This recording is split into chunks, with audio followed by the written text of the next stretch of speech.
Peter is here. And with that off my to-do list, I can welcome you to a trading guide to Uma Musume. A game you might have got into because your friend begged you to play even though you haven't seen the anime and now you're addicted to yet another gacha game. Hooray. Oh yeah, and below there's timestamps. Now let's begin.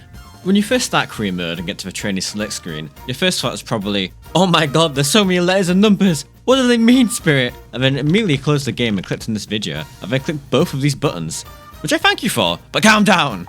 We'll get through this. In fact, enhance. Do you see how those letters and numbers change when you select different horses? That's because just like in real life, horses specialize in different things. So let's start off with those big numbers right there.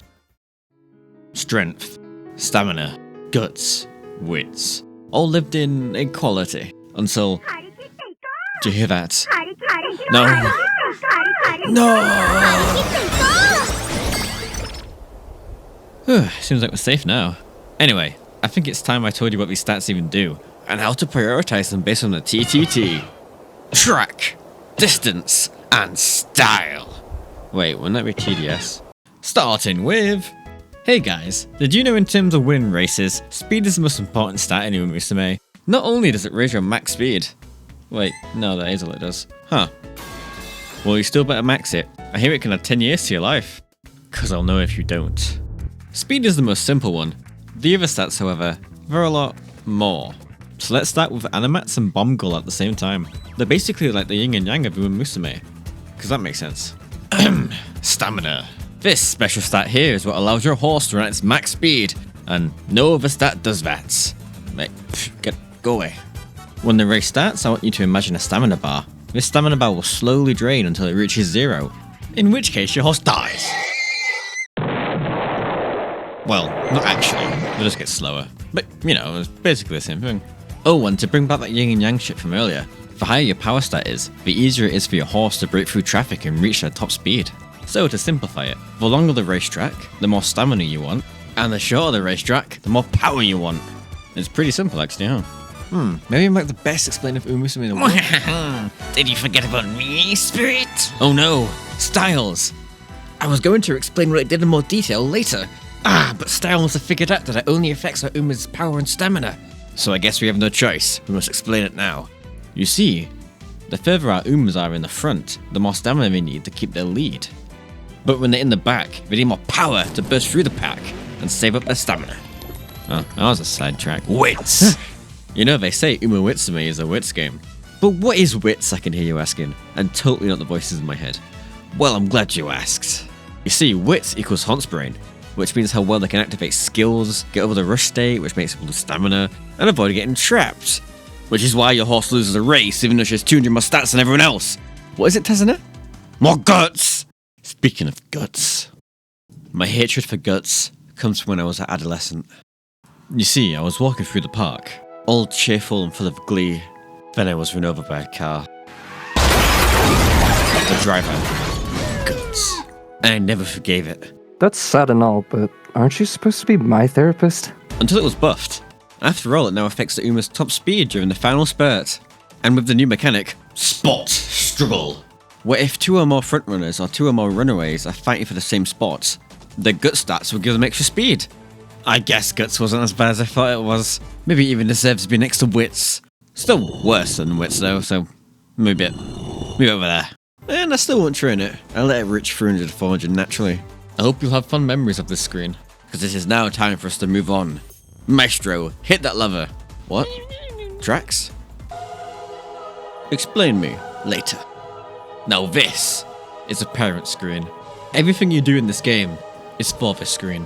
What I mean by this is, when you finish a career run, you'll gain these things called sparks on your Umas. So when you get to the parent screen, you can pick 2 of your past Umas and make them combine their sparks into a new run on any Uma. But there's so many different sparks, what do we do? Well, I'm glad you asked. After intense research in my lab, I figured out what they mean. You see, the blue spark gives you stats. The red spark can upgrade your TTT, track distance and style. The green spark can pass down the Uma's signature skill, and the white spark can make purchasable skills cheaper, as well as unlocking them. But we're not done there. Now I would like you to imagine 2 friends, hopefully you can do that. And now I want you to imagine 2 strangers. You're more likely to listen and learn from the 2 friends. And the same is true for your Umas.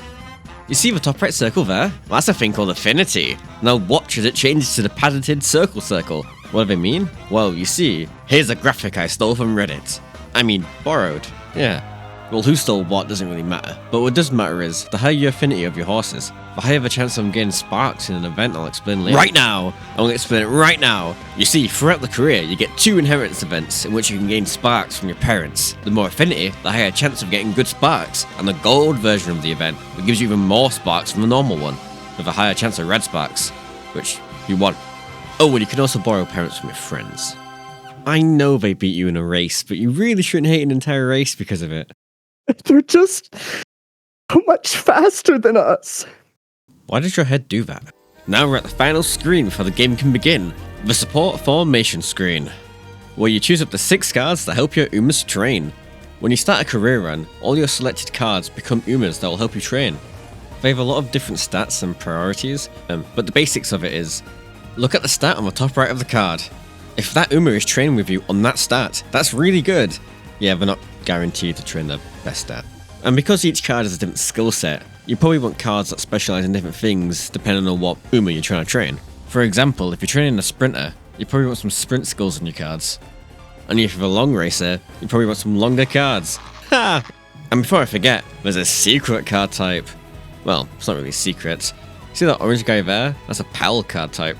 I wonder why they went with pal and not friend. It helps by reducing the stamina cost of training, and making it so you fail less. Hooray. And I think that is everything. But Spirit, what cards do I use? Oh, I don't know, check a tier list. But for layout, I normally do 3 speed, 2 stamina cards with power parents for long distance races, and 3 speed, 2 power with stamina sparks for short distance races. And then I fill the last with a power card. But you have human freedom, you can do what you want. Now let's start career mode. Forget about that one. Unity Cup is so much better for your Umas. Unless you're doing fan runs, but you shouldn't care about that yet. Now we're finally into the meat of it. So many buttons, but it's okay. Your pal Spirit's trained for this. If you want to be pals with it. Spirit, what the f***? Sorry, I cracked under the pressure. This right here is your energy bar. You can use energy for 2 things, but right now, all you can do is train.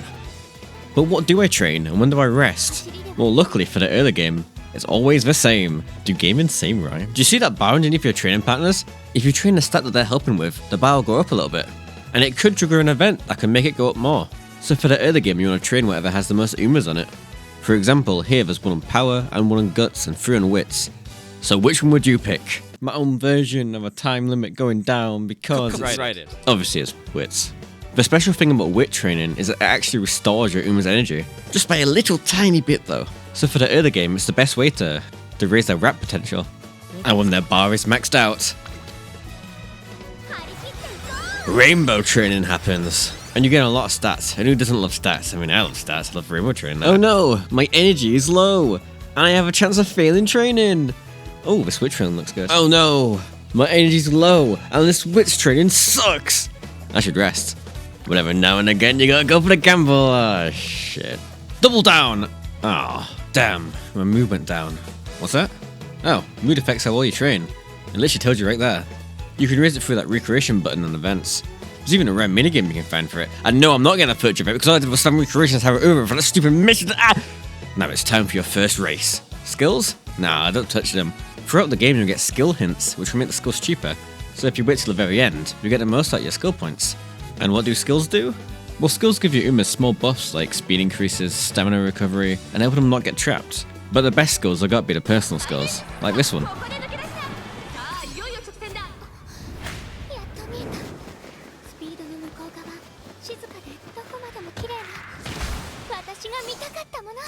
And now that you've participated in your first race, you've unlocked the ability to race whenever you want. Hooray! But why do that over training? Well, actually, there's many reasons. Firstly, racing is the only way to get fans. So if your Umas require them in their story, you need to do it or you'll lose. You get skill points from racing, and fans do serve another purpose. Fan goals. When you reach a certain number of fans before these times, it'll upgrade your Uma's signature skill. But that's not all. Certain races can give stats and white skulls, and if you need a certain one, I'd look that shit up. And the best time to race? When all your training options suck and you're full energy, since optional training takes energy. And I think that's it. Once your Uma bars are maxed, focus on training the stats your cards are actually for, and you'll be good. I guess all that's left is the Unity stuff. Luckily, the Unity stuff is pretty simple. When you get your new team members and skip a tutorial because you don't know how to read, you'll see arrows and random training types. If you train those circles, the Umas with the same arrow will fill their, let's call it burst meter, or granting you more stats.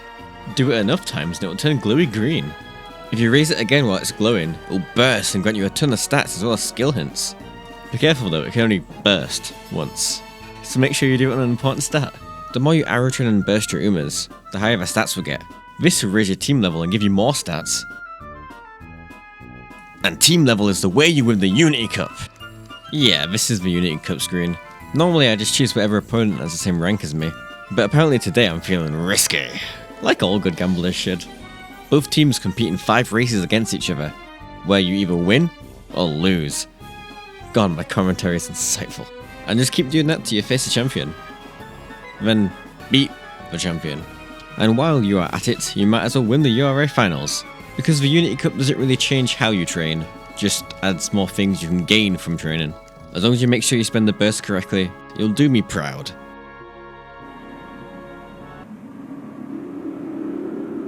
That's it. We've reached the end of the world. So you might as well leave a like, subscribe, and comment on what kind of video you want next. Pat your head and rebuild it at the same time while doing a somersault, and don't forget!